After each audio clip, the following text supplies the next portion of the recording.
grocery shopping. Who's got time for that in this political climate? We're too busy watching CNN and MSNBC, and don't tell my wife, but even Fox News. We're too busy watching that to go get groceries. So, what's your answer? You still got to eat healthy. You still got to have food on the table to eat when you get home from work. So, what are you going to do? You're going to get Blue Apron. What this service does is they send you meals, all the food prepared for you to turn it into a delicious meal. They send you just the right amount of spices, just the right amount of oil. They send you everything. So all you have to do is follow the step-by-step instructions on their delicious recipe cards. Yeah, I've eaten those recipe cards, and they are tasty. But all you got to do is follow the easy steps. You can make things like chicken lo mein, crispy catfish, and creamy lemon caper sauce, broccoli cheddar grilled cheese sandwiches. Yes, please. And how about a spice-rubbed roast beef? That'll do. So, when you get signed up for Blue Apron because you want to eat right and you want to save time so you can watch some of that political news, just go to our page, coldcanspodcast.com/Blue Apron. They've got a special offer for you. You click on the banner and you'll get $30 off your first order. So you just go to coldcanspodcast.com/Blue Apron. Again, you click that banner, you get $30 off your first order. Eat food, eat good. Blue Apron.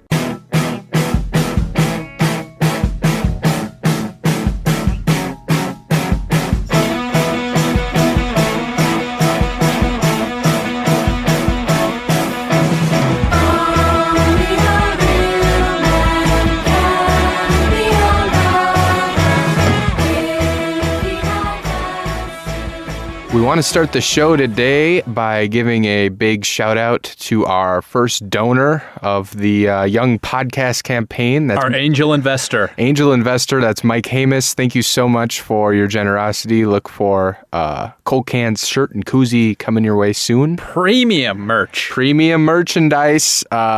Your decision to make a donation will be paid off in spades. It was an excellent decision. Better than the decisions we saw you make in college. But they and everything else I've ever done in my life has been better than what we're drinking today. That's right, folks. Let's hear you justify what we're drinking. All right, we'll get into it. Today we're drinking Smirnoff Ice. Ice, baby. And these, before we get into the taste, yes, I know. What is up with the label here, though? I don't know. It's a used minus condom on one. The right of it. No. Oh, minus 1 degree Celsius. Oh, whoa. Okay. So on this we'll label, post a picture of it. Yeah, we'll post a picture. It's ice in big letters, and then there's a minus sign or a negative sign before it, and then they put a degree symbol next to the I, so it looks like 1. Yeah, it's, I guess, good marketing. That's the best thing. Yeah, the label's the best thing about Saving this grace. beverage. You can hear it inside. You took a goddamn one drink, and it's screaming to get out of you. It is, one way or the other. This is a garbage trash drink, specifically designed for a trash event. And we're trying to suck it down. Again, what I want to emphasize is every time, and you've all taken a drink of Smirnoff Ice, everybody's been a 12-year-old, 15-year-old girl at some point in their lives.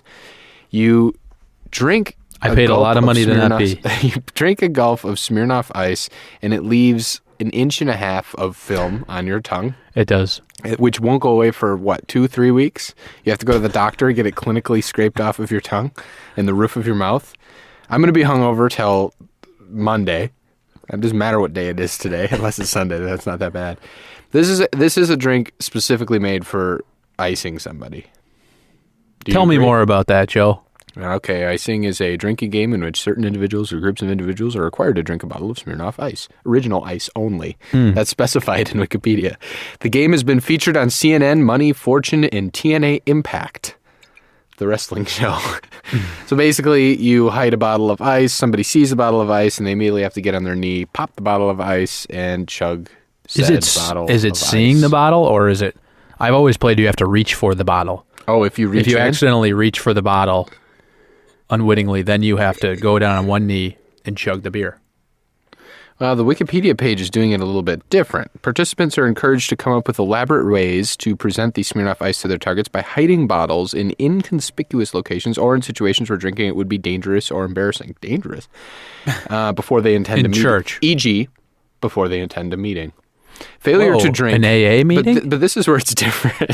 Failure to drink, no matter the circumstance, results in the victim owing 1 Smirnoff Ice to each of the other players. The game objective is to make someone consume an entire Smirnoff Ice. So Wikipedia has it slightly different. I think basically, here we go, gameplay. A player hides a bottle when the ice person touches or discovers it, so just sees it. Okay. Must drop to a knee and chug the entire ice. What was the thing about getting someone to drink an entire ice? If you don't want to chug the entire ice or fail to drink the whole bottle, you A, can't ice somebody for at least 24 hours, and B, owe Smirnoff Ices individually to everyone. As a treat? I think possibly Smirnoff got involved with the game of ice. No way. This in some there's always these stipulations of buying more ice. Owe their friends if they fail to drink it, because they can't publicly acknowledge it. Icing was described by the New York Times, the failing New York Times, in June 2010 as, quote, the nation's biggest viral drinking game. All the teens, it's gone viral, baby. Hey, when I was in college, beer pong was the most viral drinking game because we all caught pneumonia. Not pneumonia, that doesn't work. We all caught viral meningitis. Yeah. The game grew in popularity shortly after the appearance of the website brosingbros.com in May 2010. Tells you all you need to know.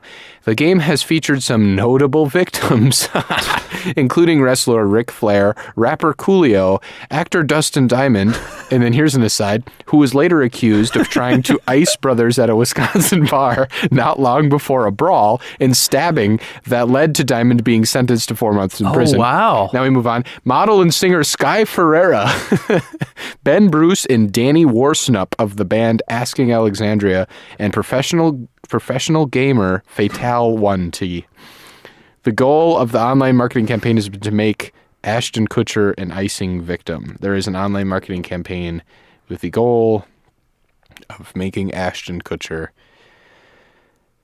an icing victim. This game, it's clearly funded by the Smirnoff Funny you say that. There has been some doubt over whether this is an organic phenomenon or a marketing stunt by Smirnoff, which the company has denied. Bullshit. Advertising executive Dick Martin said, beyond the impact slur on the beverage's taste, I doubt any alcoholic beverage company would want to be associated with a drink game that stretches the boundaries of good taste and common sense like this one does. The viral speed of the game has seen a boost in sales for the company. Smirnoff insists the game is consumer-generated and has reminded the public to drink responsibly. And Diego, the product's maker, said that icing does not comply with our marketing code and was not created or promoted by Smirnoff or anyone associated, blah, blah, blah. It does say right on the bottle, drink responsibly. There is... in about 6-point font. There is a little bit of a conspiracy theory here. I like it. I kind of like it too. It would be a very smart marketing campaign. Why would this organically have come? I guess because, as their marketing advertiser said, it tastes like shit. Mm-hmm. You drank all your ice already? It's gone, Joe. I have drank one sip and I don't think I can bear to drink another one. I don't know what happened here. One thing led to another. I was back to my days of down on my knees. It's awful. Drinking ices. And it just went down pretty smoothly. That says something. I mean, so can you try to justify for me the fact that you're claiming that you like Smirnoff Ice? Yeah, we were discussing this a little bit as I was sucking this down before we started recording. And I like lemon lime flavored things. So I said to you, this tastes like flat Sprite, which again is not a great So yeah, that's the foundation you're building off of. Yeah, it's not a great endorsement. Okay. It's just easy to drink, and then no, it's not. I beg to differ. This tastes like melted down Jolly Ranchers. Yeah, no, you're right. In a glass bottle, and I'm gonna get talked off this high horse pretty quickly. But you drank the whole thing. I drank the whole thing. I haven't seen you in the course of this podcast. Yeah, I ate the bones and all. The glass is gone. Take me to the dairy mill. I haven't seen you drink a beverage this fast in the course of this entire podcast. But I don't think I can take another sip. This is awful, awful. I don't feel good after drinking this whole thing. So it's not going to let you feel good. It's going to leave a film on the roof of your mouth and on your tongue and on every individual teeth. Tooth. And let's just say the digestive system doesn't agree with Smirnoff Ice. It's kicking back a little bit. You might hear it on the microphones. I don't see anything redeemable about this, but you have a personal history of a Smirnoff. Indulge our listeners. I think it was the first alcoholic beverage I ever stole out of my parents' fridge. I spent a lot of time at home alone because I was the youngest child, and I enjoyed television as a kid. Who among us? So you don't need friends when you have cable TV. As a kid, you can stay home while your parents are at work and your siblings are doing God knows what, you know? Yeah, getting into trouble. Probably getting into trouble. Hey, yeah. You've said it. And so, yeah, one quiet afternoon, I snuck downstairs and got myself a Smirnoff Ice out of the fridge and drank it. I think it was blackberry flavored or something of the kin. How old were you? Are you prepared to indulge that on the show? Statute of limitations is up. So it was before. I'm assuming it was before you were 21. Yeah, I was 23, 24. How old? I bet I was 15 or 16. Yeah, that's about when you go and steal a Smirnoff Ice for the first time. So that's your personal history. If you're going to steal an alcoholic beverage and drink it at that age, it's a good introduction to it. Yeah, it's wine coolers and Smirnoff Ices. Like, this is tasty. This I could is drink Kool-Aid. 100 of these. These are like my high This reminds Cs. me of my childhood diabetes. Yeah, I shall return quickly. And a beer, everybody's first beer is just disgust. Yeah, you're choking it down. A horrible reaction to it. Yeah, but it was like a sugary, Kool-Aid beverage. Yeah, because you can't taste the alcohol at all. No, and I think what is it? It's 4.5%, so it's not even that bad. But I feel like in high school I was embarrassed to admit that I liked drinking Smirnoff Ices. Mm-hmm. The girls would bring it or whatever, and then all the guys are drinking Natty Light and stuff, and then you're like, oh, Smirnoff, all that's left? What? There's nothing else. Disgusting. Oh, it's so gross. Which maybe is what I'm doing right now. Who knows? Maybe.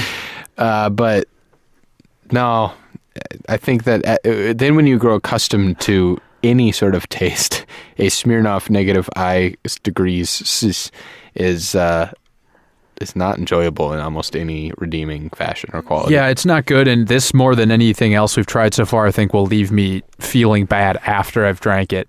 Yeah, more so both than emotionally and physically. Yes. Can we go back to the fact that Dustin Diamond was later accused... Oh, we can go back to that. He was iced and then later accused of trying to ice brothers at a Wisconsin bar not long before a brawl and stabbing. Brawl and stabbing. I remember when he was, jailed for the stabbing. Right. I do remember that. And it led to him being sentenced to 4 months in prison. It was around an icing.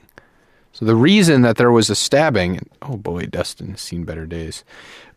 There's He's a been reason... the star of many plays. So the sex tape, personal life. Yeah, Ozaukee County, Wisconsin possessed a switchblade that he pulled during an altercation where I believe he tried to ice the brothers. I would presume they don't want to do this. So this is brothers? So Dustin is playing a funny prank. Big Hollywood celebrity. Two men in Wisconsin. who are brothers he's icing. There's two brothers. Okay. Maybe they tried to ice refer to someone as the royal tried brothers. to ice the other one. Okay. And one thing led to another. Dustin pulled out his switchblade and he was sentenced to 4 months in prison. Amanda Schutz, his fiance, also faced a charge of disorderly conduct in relation to the incident, was found guilty and fined $500. Is Dustin Diamond from Wisconsin? Why is he hanging out in Ozaukee County in Wisconsin? He currently resides in Port Washington, Wisconsin. Okay. He married longtime girlfriend Jennifer Misner in 2009. He's not from Wisconsin, though. No. Okay. He was born in San Jose, California. Don't know why he lives there. So this game is typically played by people who know each other, at least, right? You go to a bar, right. You say, hey, that's Screech over there in the corner. Let's ice him. And maybe that is the direction the icing went. Screech pulls out a switchblade, guts you, and goes to prison for 4 months. That's the type of situation that icing typically, I think, happens. In college, strangers and knives. Yeah, in college we never had that. Not that I saw. It just was a son of a bitch moment, and then you have to drink one of these god-awful beers. All our high honors, we would, yes, I shall do my duty. Right. Yeah. This you drop to an This is a code. Yeah. Yes. Even we all agreed on this at the Great Pact of 2012. Just we desperately wanted to ingest more alcohol. Right. And we like to play pranks on our friends. We like to play pranks on our friends. I like to play pranks on my friends. Well, what's your take? What's the verdict? I got to get off drinking this fucking thing. My verdict is, this is the bottom. Kona, Rainier, Brauweiss, Molson, Miller Lite, Olympia, and then Smirnoff Ice. Now, I know you have history with Olympia. Right. I was just going to say the only reason I would put that above it is because that's the only beer I've ever thrown up is the Olympia. But I can't argue with it. Smirnoff's at the bottom. I don't think it can be an argument. And I think we said this also about Olympia, and we proved ourselves wrong by purchasing this. I don't think anything can dethrone Smirnoff Ice. This is a vodka company, right? First and foremost. Yep, Smirnoff. That makes this garbage drink. What do they even call it? A premium malt beverage with natural flavors. And on the back it says flavored beer. Maybe they just have to do that in certain states. Label it as flavored beer. Right. But yeah, otherwise it's a malt beverage with natural flavors. What the fuck does that mean? What's the alcohol in it? Malt. You know malted milk balls? Smirnoff Those are actually chocolate Ice. balls with alcohol. Alcohol. Malt beverage, which, in the U.S. it's a malt beverage. Still don't know what that means. Elsewhere it's vodka based. So the U.S. has some sort of thing. What is in a Smirnoff Ice? Malt liquor and citrus flavoring.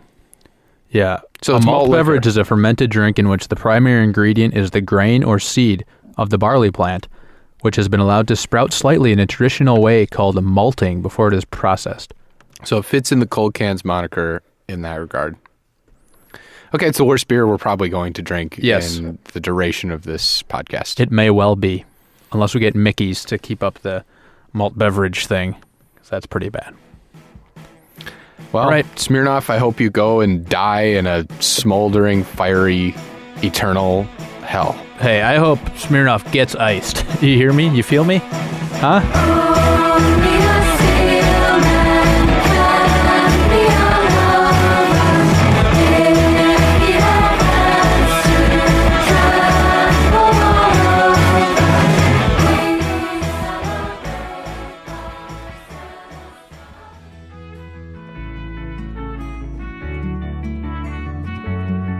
The Cold Cans podcast is recorded in the Overcast room at Cloud Studios in Seattle, Washington. Visit cloudstudiosseattle.com